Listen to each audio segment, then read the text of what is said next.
They were actually looking for a cargo of champagne, of all things, when they encountered something which they picked up on their sonar. And when they looked at this thing, they realized there was something down there. Their sonar displayed a remarkable image. The mysterious object, now known as the Baltic Sea anomaly, is unlike anything the treasure hunters have ever seen. After diving down to get a better look, the explorers find the object to be shaped like a perfectly round saucer, 60 meters in diameter, with a rock-like exterior. One explanation was that this was the gun turret or the remains of a sunken battleship or submarine or something to that effect. But there's no record of anything going down in the area that this can be connected to. So what is it? We ultimately just have no idea. Well, this unusual object on the bottom of the Baltic Sea, if you look at it as a flying machine, it looks like something that would be in a science fiction movie that's meticulously put together to do something, to perform something.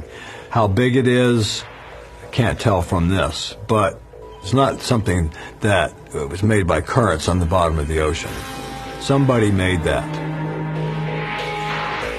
The object, whatever it is, looks like the Millennium Falcon from the Star Wars movies. You know, it's got geometric patterns to it, and it does look like a kind of a craft. There are people who believe it's an alien base or even a petrified alien ship if somehow an alien craft is able to turn to stone. Whatever this is, it's not something, I don't think, that formed organically at the bottom of the seabed. Mainstream scientists believe the strange object is a natural geological formation. But what if they're wrong? Could the sonar image actually be evidence of an underwater spacecraft of extraterrestrial origin?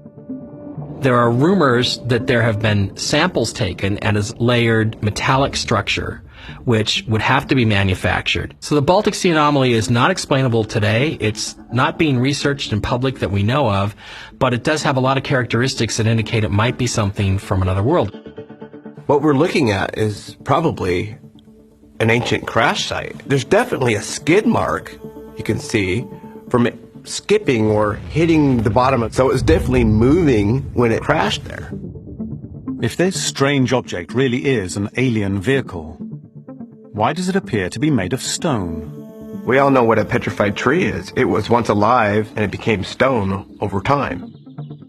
So if this thing is petrified UFO down there, maybe it was alive and wasn't metal at all. Maybe it was some kind of living biological machine. I think what they've found is probably some kind of ancient fossilized UFO. Every now and again in human history, we seem to get lucky and find a real piece of evidence that seems to lean toward extraterrestrial presence here on Earth for a long, long time. This isn't something that is natural and that was formed over time. There are very deliberate patterns on this object. So could it be that this is a crashed UFO? We have reports of these objects crashing on land. So why wouldn't we have something that would crash underwater? Whatever this object is, it is clear that it's out of place.